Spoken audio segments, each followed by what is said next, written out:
आज मैं आप लोग का हिंदी का नेक्स्ट क्लास लेने जा रही हूँ।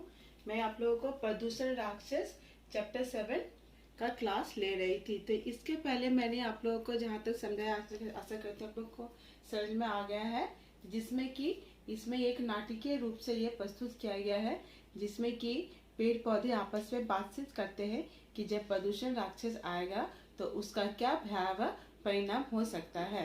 तो इसके बाद मैं आप लोग ये पेज नंबर 51 निकालिए। इसमें आपने देखा था कि धरती बादल, ठीक है, जो कि वे धरती और बादल और इसके धरती माता है और पिता बादल है। तो वे सभी अपनी जो प्रॉब्लम है वे जो धरती माँ को और पिता बादल को कहते हैं, लेकिन इसमें वे भी कहते हैं कि नहीं, ये हमारा दुर्भाग्य है, हम अपने बच्चों को मरते हुए देखेंगे। तभी वह अचानक क्या होता है, तभी प्रदूषण के गरजने की आवाज़ नज़दीक आती सुनाई देती है। नीम और आम भय से सिकुड़ने लगते हैं और नीम और आम का पेड़ भयभीत हो जाते हैं। फिर जो पेज नंबर 51 है, इसमें दिया गया है, आम कह रहा है, माँ माँ इस दुष्ट राक्षस से हमें बचाओ। आम क्या कहता है कि हमें इस दुष्ट राक्षस से बचाओ। प्रदूषण पहुंच जाता है, बुला लो, किसी को भी बुला लो, कोई भी तुम्हें बचा नहीं पाएगा। ये धरती बादल भला तुम्हारी क्या रक्षा कर पाएंगे, मैंने इन्हें भी बदरंग कर रखा है।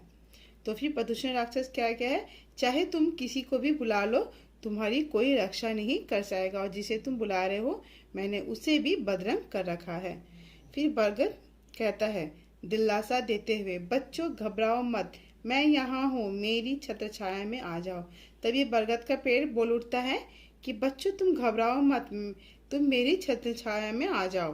बरगद अपनी झुकी लंबी टहनियों को आगे बढ़ाकर दोनों को अपने संरक्षण में ले लेता है। तभी बरगद अपनी टहनियों को झुकाकर नीम के पौधे और आम के पौधों को अपनी संरक्षण में लेता है। प्रदूषण कहता है, हे बरगद दादा, देखो मुझसे पंगा मत लो। बरगद चल भाग यहाँ से, तू मेरा कुछ नहीं बिगाड़ सकता। फिर प्रदूषण बरगद को चुनौती देते हुए कहता है कि तुम मुझसे पंगा मत दो, लेकिन बरगद भी उसे कहता है कि तुम मेरा कुछ नहीं बिगाड़ सकते। प्रदूषण कहता है असहाय स्वर में, जाता हूँ मगर फिर आऊँगा, बकरे की माँ कब तक खैर मनाएगी। फिर प्रदूषण गुस्से से क्या होकर कहता है, ठीक है मैं जाता हूँ, लेकिन मैं फिर आऊँगा, तुम मुझसे कब तक बच सकते हो। ढेर सारा धुआं उगलकर प्रदूषण चला जाता है। फिर प्रदूषण क्या करता है, क्रोधित होकर ढेर सारी धुआं उगलकर चले जाता है। फिर नेक्स्ट पेज, जो पेज नंबर 52 निकालिए। इसमें है, आम बोलता है, दादा हमारे भाग्य में क्या इसी दुष्ट के हाथों मौत लिखी है। फिर आम भयभीत होकर, क्या बरगद दादा हम क्या इसी दुष्ट के हाथों मारे जाएंगे। बरगद बोलता है, देखो बच्चों, इस प्रदूषण से हमें मनुष्य ही बचा सकता है, लेकिन वह तो लालच में इतना अंधा हो चुका है कि उसे कुछ दिखाई नहीं देता, इसलिए उससे ज़्यादा उम्मीद करना व्यर्थ है। फिर बरगद बोलता है कि देखो बच्चों, प्रदूषण से एक चूंकि प्रदूषण मानव निर्मित है, तो फिर हमें इस प्रदूषण से एकमात्र मानव ही बचा सकते हैं, लेकिन वो तो अपने चकाचौंध की दुनिया में इतना मग्न है कि वो उससे उम्मीद करना व्यर्थ है। नीम कहता है, फिर क्या हमें कोई नहीं बचाएगा। बरगद, अब अगर धरती को प्रदूषण से कोई बचा सकता है तो वो हम स्वयं, जैसे मैंने अभी तुम्हें बचाया। फिर बरगद ने कहा कि अगर हम इस धरती को प्रदूषण से बचा सकते हैं तो हमें ही इसके लिए आगे आना होगा, और जैसे मैंने तुम्हें बचाया वैसे ही अपनी सुरक्षा खुद करनी है। आम बोलता है, धन्यवाद बरगद दादा। बरगद, मैंने तुम्हें बचा लिया, आगे भी बचाऊंगा, अन्य पेड़ पौधों को भी बचाऊंगा। लेकिन बरगद कहा, मैंने तो तुम्हें बचा लिया, इसके आगे भी बचाऊंगा, ठीक है, सभी पेड़ पौधों को बचाऊंगा।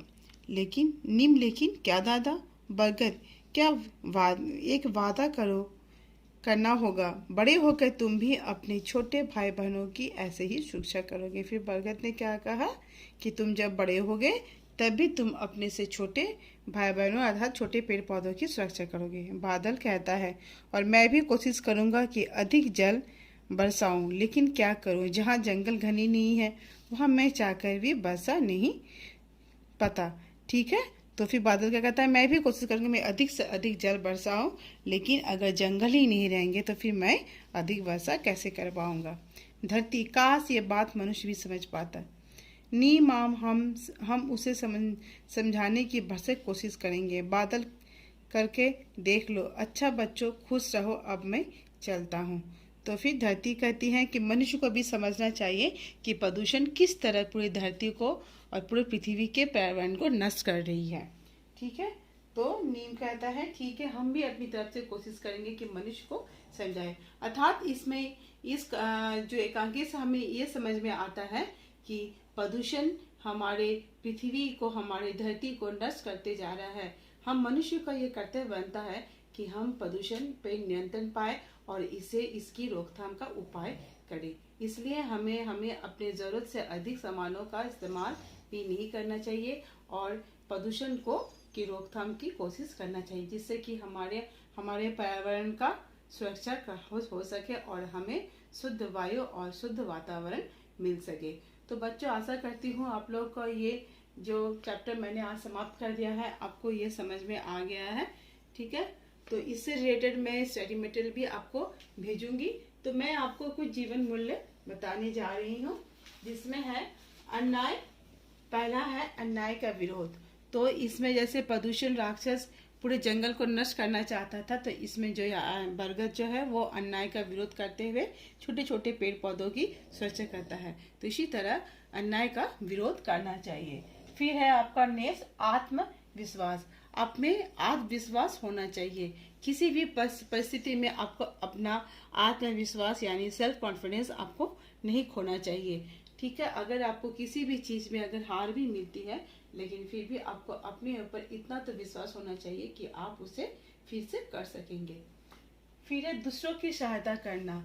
तो हमें हमेशा दूसरों की सहायता करना चाहिए। अगर कोई मुसीबत में हो, अगर वो अगर उसकी सहायता की जरूरत हो तो आप अवश्य उसकी सहायता करें। जिस तरह इसमें आपने देखा है, इस कहानी में बरगद ने आम और नीम के पेड़ की सहायता की। फिर मनुष्य को समझाना। मनुष्य को समझना पड़ेगा कि इस अपनी धरती को बचाने के लिए हमें अपने पर्यावरण को सुरक्षा रखना चाहिए, इसको शुद्ध बनाए रखने के लिए अपने भरसक प्रयास करना चाहिए। तो मैं आपको कुछ शब्दार्थ बताने जा रही हूँ। ठीक है, इसका शब्दार्थ मैं आपको बताने जा रही हूँ। पहला है आपका व्यर्थ।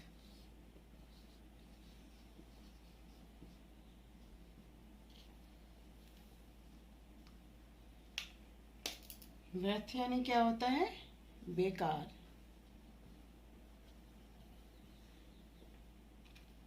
फिर है सुरक्षा।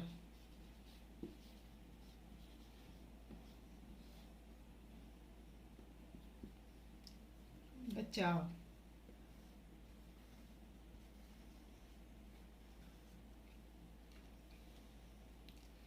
भरसक।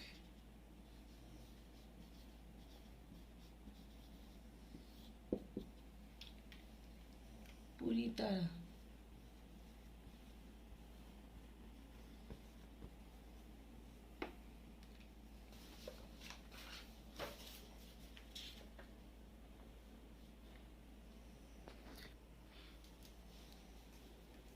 इस तरह से आप लोग शब्दार्थ लिखकर आप लोग किसी भी शब्द का अगर आपको अर्थ ना है तो आप लोग इसका मीनिंग पूरी तरह से लिख सकते हैं।